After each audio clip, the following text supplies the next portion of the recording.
Leaders are dead people. They died to their own self-preservation. To become a true leader, the first thing you must discover is a sense of purpose for your own life. Why was I born? What do I feel deeply about?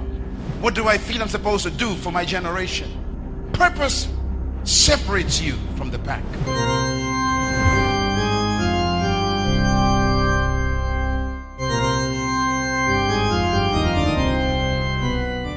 Leadership is defined as the capacity to influence others through inspiration, which is motivated and generated by a passion, motivated by a vision that a person has, which is birthed from a conviction that is produced by a sense of purpose.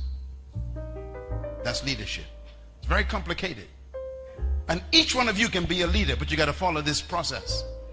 To become a leader, you turn the definition upside down. In other words, leadership begins with, first of all, discovering a purpose for your life, which becomes a deep conviction. That conviction becomes a vision and pictures, which becomes a passion that you want to pursue. That passion then inspires other people. And once you inspire people, they allow you to influence them. And when you influence people, they call you a leader. What this means then is that true leaders do not seek followers, nor do they seek leadership. To become a true leader, the first thing you must discover is a sense of purpose for your own life. Why was I born? What do I feel deeply about?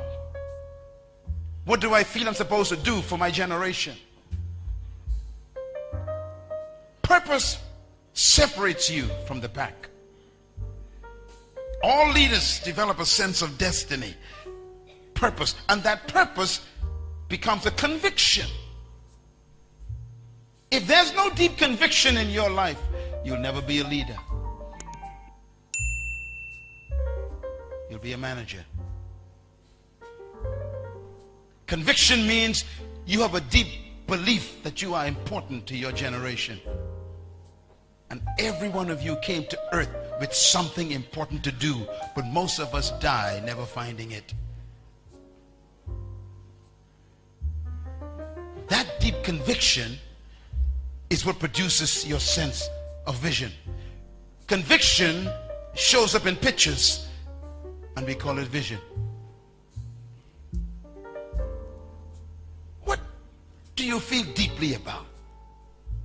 Most people don't, because they've been taught to simply get an education and get a job and pay bills and die. No sense of conviction about anything in life.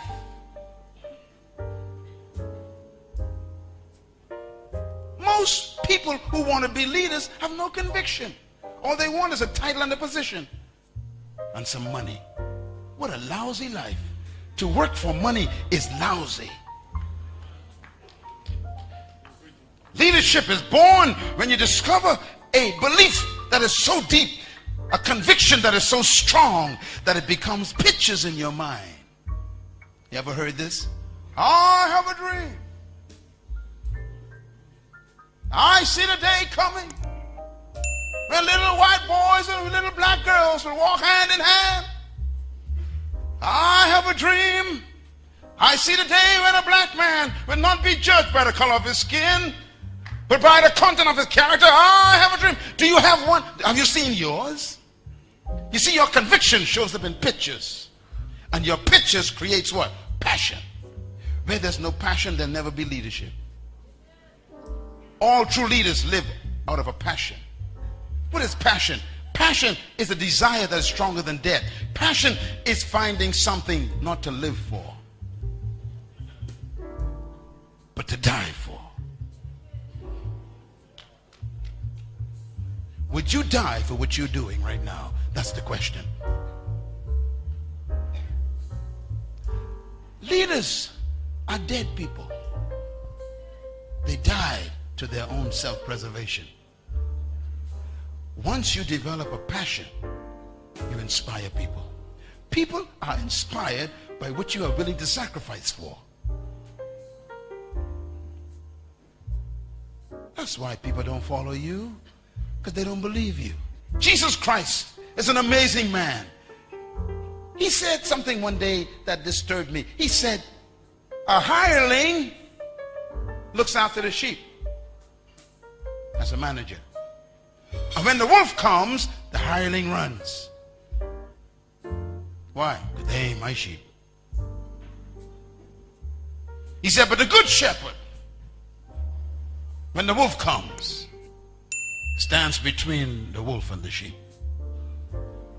and gives his life for the sheep. He was separating managers from leaders. Are you leadership material? Have you found something to die for yet? That's the question. You think about it for the next 3 hours. Because if you are going to be an impact in this nation and make a difference in your country, you cannot think about your self-preservation. We're so busy trying to preserve our lives, we have no time to make a life. Words of Jesus again. He said, if you want to be great, he says, then you must be willing to lose your life. Because if you save your life, he says, you'll lose it. But if you lose your life, they'll never get rid of you. That's leadership. Young woman, we need leaders who are willing to do what Rosa Parks did. Sat down on the bus in America, in Alabama, and said, I'm not getting up. And they arrested her. And she went to jail saying, I have a right to sit where I want to sit. Are you willing to go to jail for your convictions? Convictions. Convictions. Leadership is about passion. Passion inspires people. Now listen carefully, because I'm getting ready to go.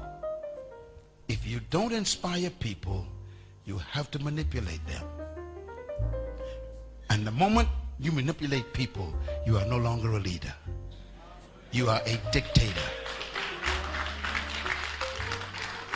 True leaders do not manipulate, they inspire. How do you inspire? By your passion. What is passion? Finding something to die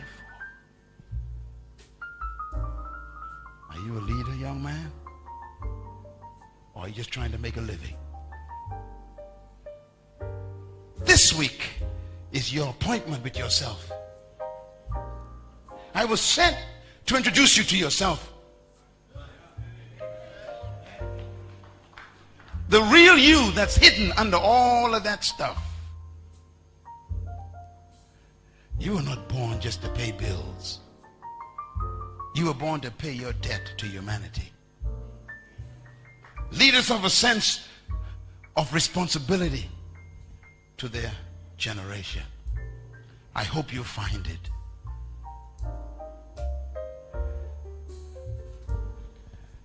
Do you know how many sperms died for you to live? 499,000. They were all running toward the egg in your mom. And only one made it. And guess who that was? That was you. That means you won the race before you was even born. So you ain't trying to be a winner. You are here because you won. So sit up straight and smile and tell your neighbor, I'm a champion already.